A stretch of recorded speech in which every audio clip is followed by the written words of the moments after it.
हरे कृष्णा। स्वागत है आपका इस गीता सीरीज में, जहां आज है तीसरा दिन और अध्याय है तीसरा, कर्म योग। जिंदगी में दो तरह के लोग होते हैं, एक वो जो कि रिजल्ट का वेट करते हैं और दूसरे वो जो सिर्फ अपने काम पर ध्यान देते हैं। भगवान श्री कृष्ण हमें दूसरे टाइप का व्यक्ति बनाना चाहते हैं जो सिर्फ अपने काम पर ध्यान देता है। अर्जुन बहुत कंफ्यूज्ड था और वो एक निर्णय लेते हैं जिसमें वो ये कहते हैं कि मैं कर्म ही नहीं करूंगा, अर्थात अगर मैं युद्ध ही नहीं करूंगा तो किसी प्रकार की प्रॉब्लम ही नहीं होगी, कोई समस्या ही उत्पन्न नहीं होगी अगर मैं युद्ध ही नहीं करूंगा। यानी कि वो अपने कर्मों से पीछे हटने का निर्णय लेते हैं। तब भगवान श्री कृष्ण अर्जुन को कहते हैं कि तुम केवल कर्म करो, फल की चिंता मत करो, फल मैं संभाल लूंगा, तुम केवल और केवल कर्म पर ध्यान दो।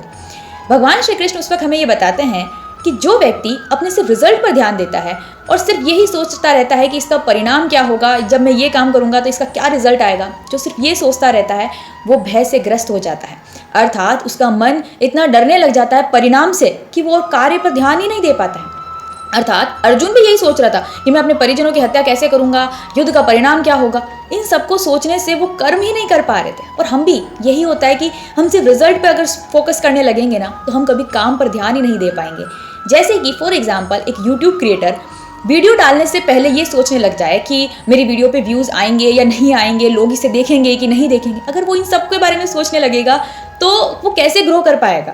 यानी कि रिजल्ट के बारे में सोचना ज़रूरी ये है कि हमें किसके बारे में सोचना है, अच्छी वीडियो बनानी है, अच्छा सा कंटेंट बनाना है और अच्छे से एक्सप्लेन करना है, इसके बारे में सोचना, ना कि इसके बारे में कि व्यूज़ आएंगे या नहीं आएंगे। ये सब तो बाद की चीज़ें हैं। हमें अगर कुछ सोचना है तो वो सिर्फ और सिर्फ कर्म करने पर ध्यान देना है। ये भगवान श्री कृष्ण तीसरे अध्याय में हमें बताते हैं। अध्याय 3 हमें क्लियरली ये चीज़ बताता है कि हमें अपने कर्मों से भागना नहीं है, हमें कर्म करने हैं, चाहे परिस्थिति जो भी है। परिणामों को नहीं सोचना। देखो, परिणाम इंपॉर्टेंट होते हैं, ज़रूर होते हैं, लेकिन इंपॉर्टेंट कर्म भी होता है, कर्म भी तो बहुत इंपॉर्टेंट होता है। सिर्फ परिणाम को सोचने से कुछ नहीं होता है, कर्म तो करने पड़ेंगे। और भगवान कहते हैं कि तुम सिर्फ कर्म पर ध्यान दो, परिणाम मैं संभाल लूंगा। ये थी अध्याय 3 की बात। और कल हम अध्याय 4 पढ़ेंगे जिसमें हम पढ़ेंगे ज्ञान योग। तो मेरे साथ जुड़ना ना भूले। हरे कृष्णा।